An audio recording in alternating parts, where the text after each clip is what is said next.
Welcome, everyone, to this week's episode of the Storied Life Coaching Podcast. It's Aaron again. If you were expecting someone else, I'm sorry to disappoint.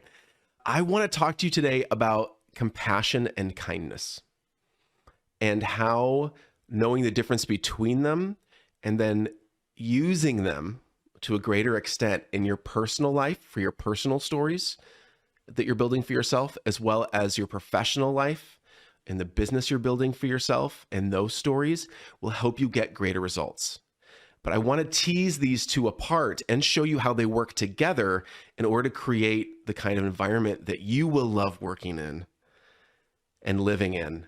And that also the people that are around you, that are on your team, if you're a leader, the people that you lead, the people in your personal life, how it will help them as well. And it will help you feel better about your interactions with people on a daily basis. I know it has for me.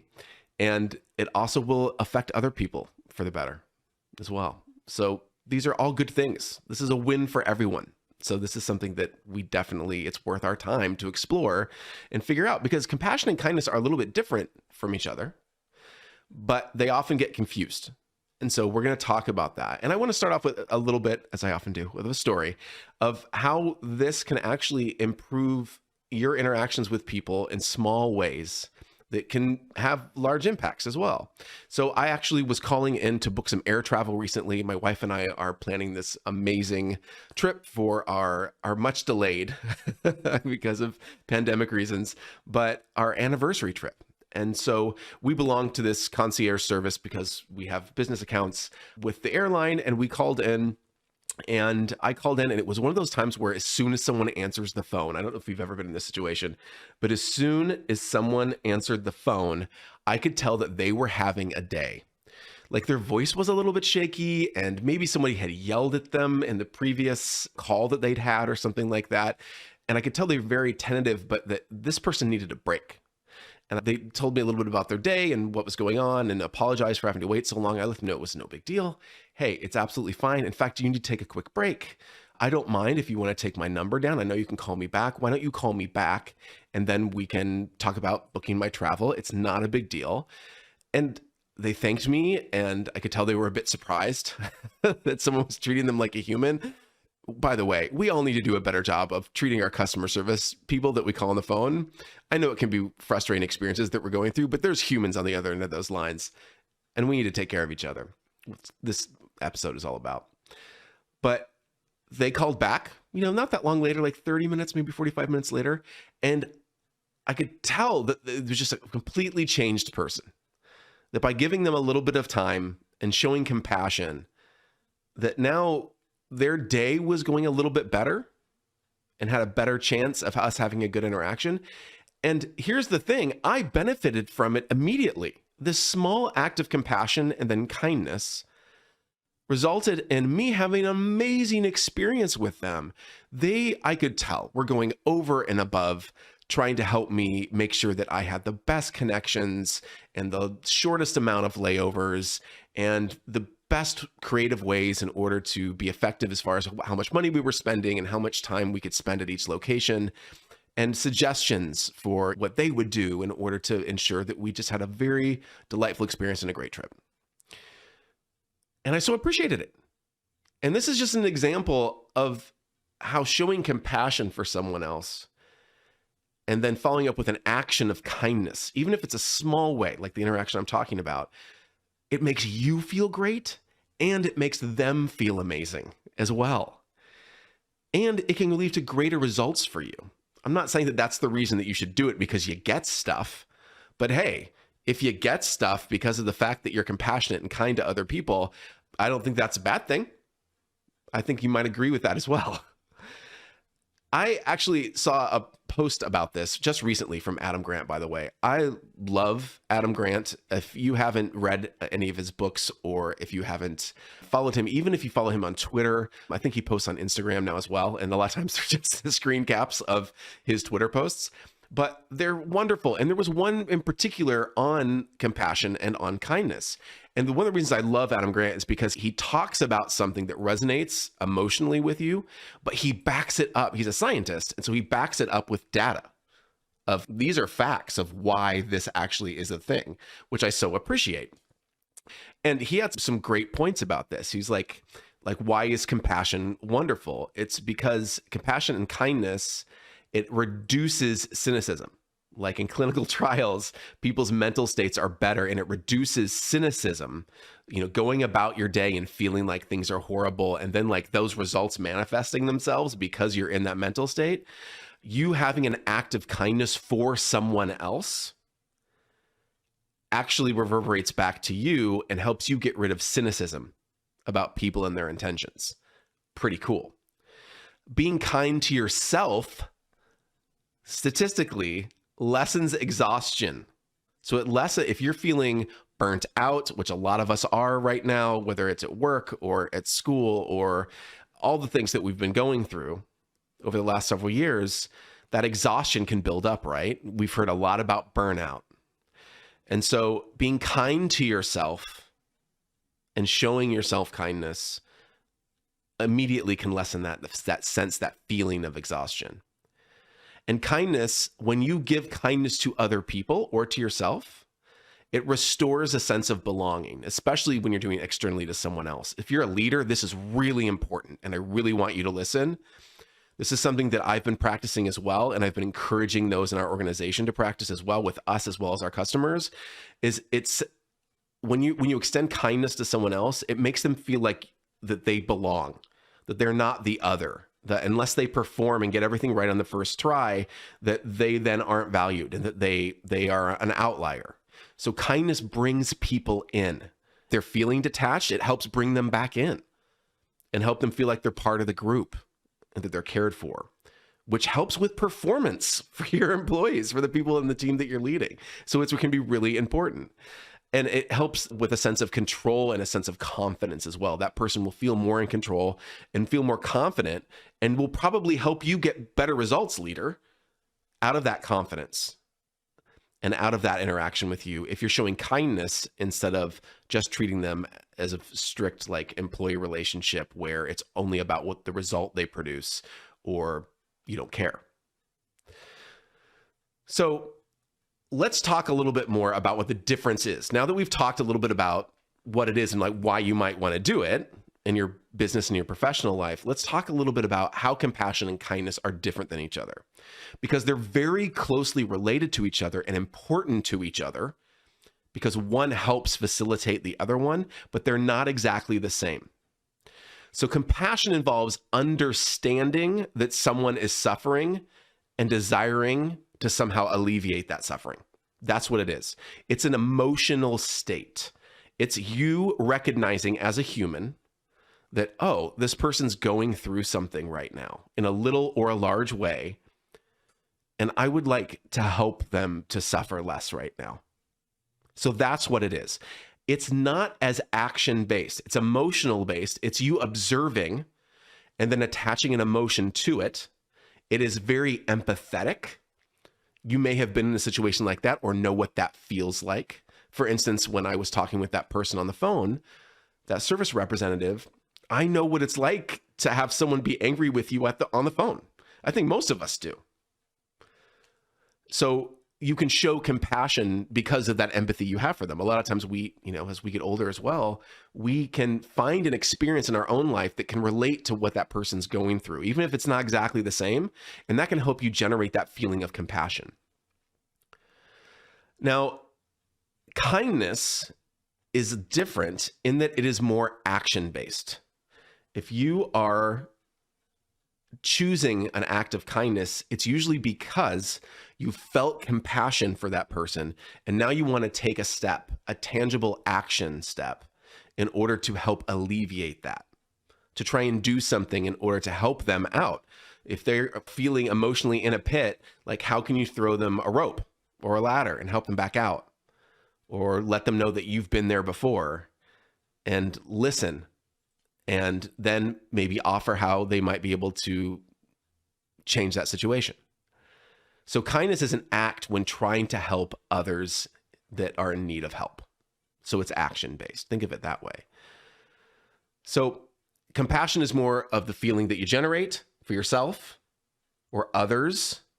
Kindness is the action you take from that in order to actually alleviate that.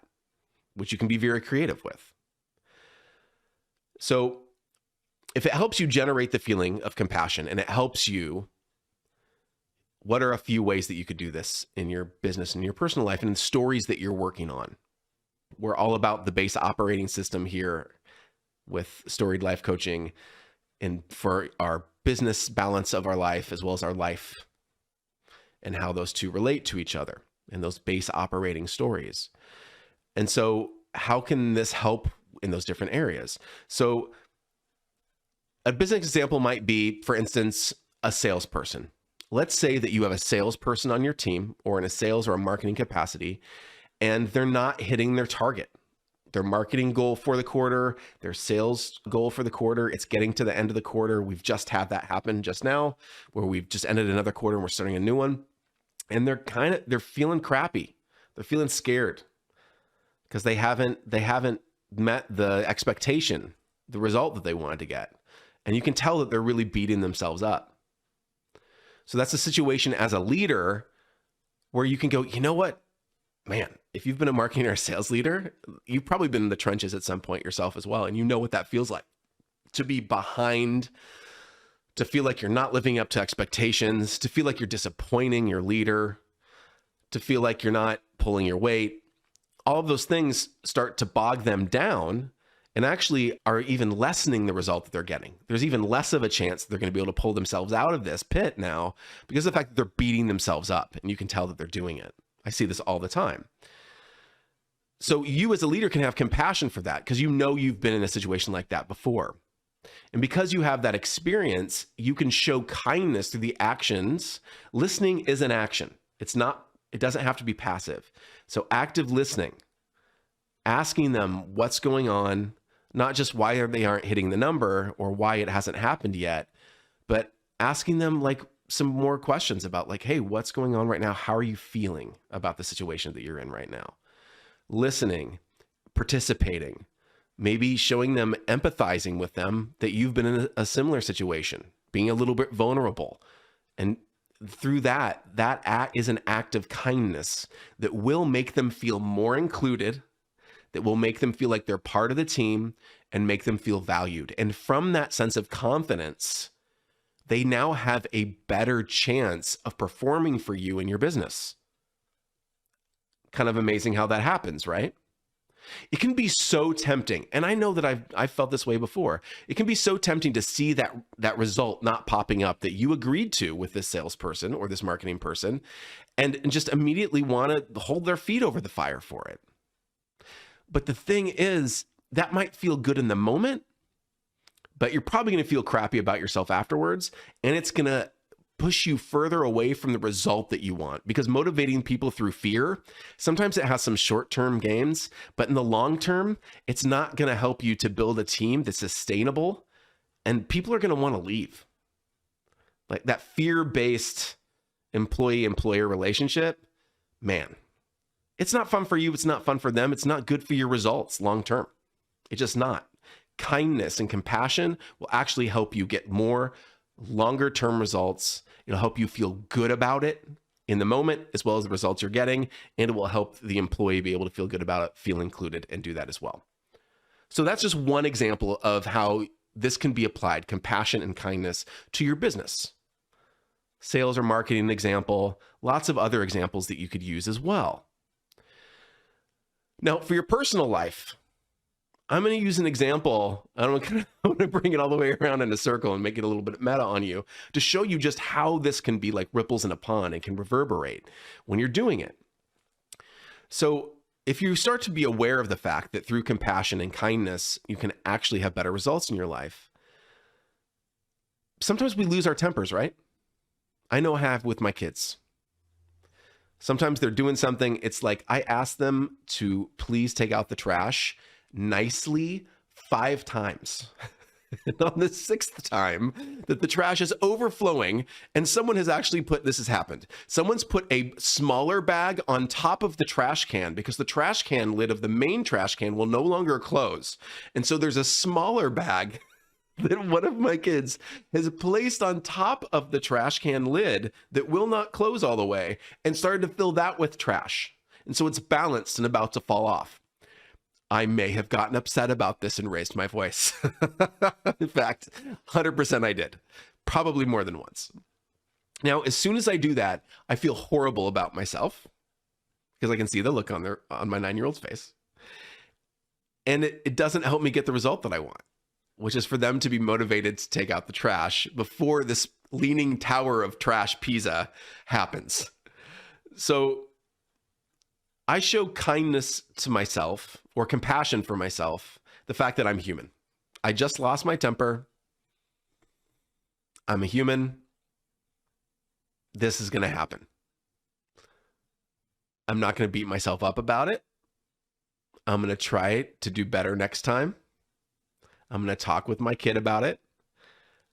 And I'm going to show myself kindness by not calling myself a jerk, calling myself a bad parent. A good parent wouldn't lose their temper like that. Like all those little micro thoughts, those stories that we have in our base operating system that can form narratives of how we think we're failing or doing a bad job as a parent. You know, we sometimes ruminate on those right before we fall asleep as well. But I'm going to try again. I can have compassion for myself and through kindness for myself, I say, hey, I'm human. This is what I'm going to do differently next time. This is how I'm going to have a conversation with them to say, like, this is why this annoys me.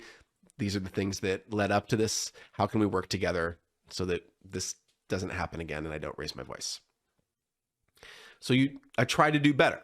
See if I can apply some of that compassion and kindness to myself. So that's how you can, in your personal life, show compassion and kindness for yourself, which is really important because when you start doing this for yourself and realize that you're not letting yourself off the hook, you're not saying that, hey, there shouldn't be high standards for the way that you conduct yourself with your family and when your personal interactions. What you're saying is, hey, I'm going to have compassion for myself to not be perfect, not the perfect parent all the time, not the perfect partner all the time. And I'm going to show myself kindness by not beating myself up mentally that I'm not more perfect or that I'm not already that future version of myself that I want to be. And through that, through showing kindness and compassion for myself, it's going to be a lot easier for me to extend that to others, to my kids, to my partner, at work, to my employees, and to my vendors that I work with, and to that person on the phone that I call and talk to book some tickets. When you are compassionate and kind to yourself first, it makes it so much easier for you to do it to other people. And so that's what I would leave you with, is start trying this out in small ways for yourself. Compassion, noticing when you need some compassion for yourself, empathizing that you're human and that we're all here to evolve and to make things and get things better in small increments. And then be kind to yourself. Tell yourself you're not going to tell yourself that story of why you're horrible or why you're not the best version of yourself and beat yourself up or punish yourself in some way. And then start to look for opportunities to extend that same sense of compassion and then acts of kindness to people in your business and to the people that you interact with in your personal life.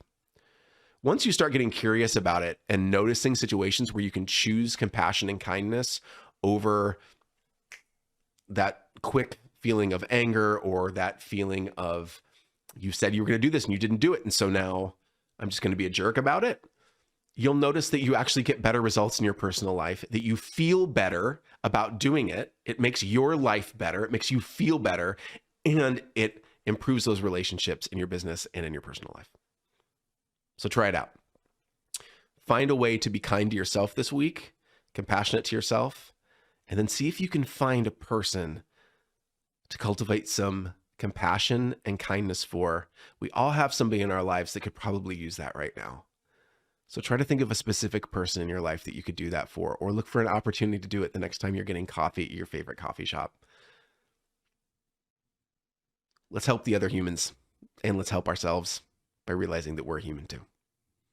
All right, I will talk to you next week, my friends. Until then, have a fantastic week. Bye for now.